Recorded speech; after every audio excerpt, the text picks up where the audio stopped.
YSR Congress party పోరుబాట కార్యక్రమంలో భాగంగా Tirupati collectorate వద్ద వైఎస్ఆర్ కాంగ్రెస్ పార్టీ నాయకులు కార్యకర్తలు పెద్ద ఎత్తున పాల్గొన్నారు. అన్నదాతకు అండగా వైఎస్ఆర్ కాంగ్రెస్ పార్టీ అన్న నినాదంతో కలెక్టరేట్ దద్దరిల్లింది. కూటమి ప్రభుత్వం రైతులకు పెట్టుబడి సాయం, రైతు భరోసా, గిట్టుబాటు ధర, రాయితీ రుణాలు ఏది కూడా ఇవ్వకుండా అన్నదాతలకు ఆర్థిక సంక్షోభంలోకి తీసుకువెళ్తోందని విమర్శలు చేశారు. తిరుపతి కలెక్టరేట్ కార్యాలయం వద్దకు అనుకున్న దానికంటే ఎక్కువగా పార్టీ నాయకులు కార్యకర్తలు చేరుకోవడంతో పోలీసులు హైరాణ పడ్డారు. శాంతియుతంగా నినాదాలు చేసి వినతి పత్రం అందించడానికి కలెక్టర్ కార్యాలయం లోపలికి వెళ్లిన జిల్లా పార్టీ అధ్యక్షుడు భూమన కరుణాకర్ రెడ్డి, మాజీ మంత్రి Narayanaswamy, MLC Sipai Subrahmanyam, Tirupati mayor doctor Sirisha, Srikalahasti మాజీ ఎమ్మెల్యే బియ్యపు మధుసూదన్ రెడ్డి, నియోజకవర్గ పార్టీ ఇన్ఛార్జ్ చెవిరెడ్డి మోహిత్ రెడ్డి, రాజేష్, భూమన అభినయ్ రెడ్డి వినతి పత్రం అందజేశారు. కూటమి ప్రభుత్వం అధికారంలోకి వచ్చి 6 నెలలు పూర్తయింది. ఎన్నికలప్పుడు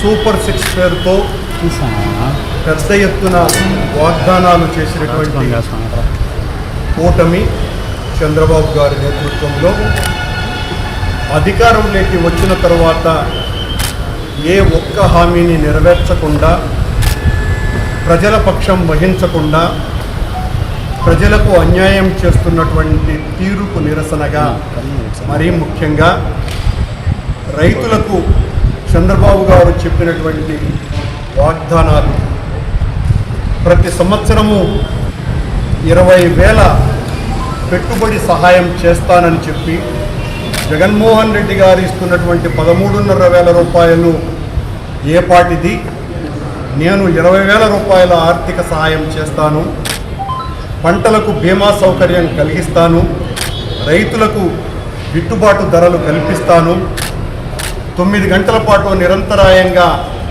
కరెంటును సరఫరా చేస్తాను, రైతుల కన్నీళ్లను తుడిచి వాళ్ళ కళ్ళల్లో వెలుగులు నింపి ఈ రాష్ట్రాన్ని సుభిక్షం చేస్తాను అని చెప్పినటువంటి చంద్రబాబు గారు ఎన్నికల హామీలు కళ్ళలైపోయాయి.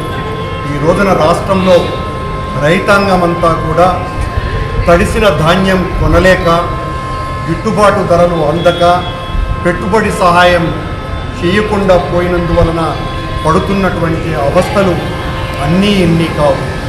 రైతులకు చంద్రబాబు గారి ప్రభుత్వం చేసినటువంటి మోసాన్ని ఎండగట్టడానికి ఈ రోజున మా నాయకుడు జగన్మోహన్ రెడ్డి గారు ఆదేశానుసారం అన్ని జిల్లా కేంద్రాలలో పెద్ద ఎత్తున రైతాంగంతో తరలి వచ్చి, పార్టీ శ్రేణులన్నీ కూడా కదలి వచ్చి కలెక్టర్ ఆఫీసులకు వినతి పత్రాలు ఇచ్చేటువంటి కార్యక్రమం పెద్ద ఎత్తున ఈరోజు జరిగింది. కష్టం తెలుసుకున్నటువంటి జగన్మోహన్ రెడ్డి గారు ఈరోజు పిలిపించి రైతులకు చేయాల్సిన హామీ ఎట్లయితే చంద్రబాబు నాయుడు రైతుల కోసం నేను హామీ ఇస్తున్నాను, 20,000 రూపాయలు ఇస్తాను, ఇన్పుట్ సబ్సిడీ ఇస్తాను, మీకు గిట్టుబాటు ధర ఇస్తానని ఏ విధంగా రైతుల్ని మెప్పించి వాళ్ళ దగ్గర ఓట్లు వేసుకొని ఈరోజు వాళ్ళకి ఆ వాగ్దానాన్ని నెరవేర్చకుండా తూట్లు పొడుస్తున్నాడు మీకు అందరికీ కూడా తెలుసు. రైతు అంటేనే రాజశేఖర రెడ్డి గారు గవర్నమెంట్లో రాజశేఖర రెడ్డి గారు ముఖ్యమంత్రి ఉండేటప్పుడు రైతుల యొక్క రుణమాఫీని పూర్తిగా తోసినటువంటి చరిత్ర రాజశేఖర రెడ్డి గారిది. అదేవిధంగా రైతులకు 9 గంటలు కంటిన్యూగా ఎలక్ట్రిసిటీ ఇచ్చి రైతులు వ్యవసాయానికి ఉపయోగపడినటువంటి చరిత్ర రాజశేఖర రెడ్డి గారు. అదేవిధంగా రాజశేఖర రెడ్డి గారు ఎప్పుడు కూడా రైతుల యొక్క రైతు అంటేనే వెన్నుముక అని, వెన్నుముక రైతులు లేకపోతే దేశం లేదంటున్నారు. అటువంటి కుటుంబంలో పుట్టి, అటువంటి తండ్రి పుట్టినటువంటి జగన్మోహన్ రెడ్డి ఈరోజు రైతుల కోసం ఏ విధంగా తప్పిస్తున్నాడు, రైతుల యొక్క భవిష్యత్తు ఏ విధంగా తీర్చిదిద్దాలనే దృక్పథంతోనే ఈరోజు ఈ పిలుపు ఇవ్వడం జరిగింది. ఈ పిలుపు మేరకు కరుణాకర్ రెడ్డి గారు ఆయన జిల్లా అధ్యక్షుడిగా అన్ని నియోజకవర్గాల్లో ఉమ్మడి జిల్లాకు సంబంధించిన నియోజకవర్గాల ఇన్ఛార్జీలందరూ కూడా తీసుకొని రావడం జరిగింది.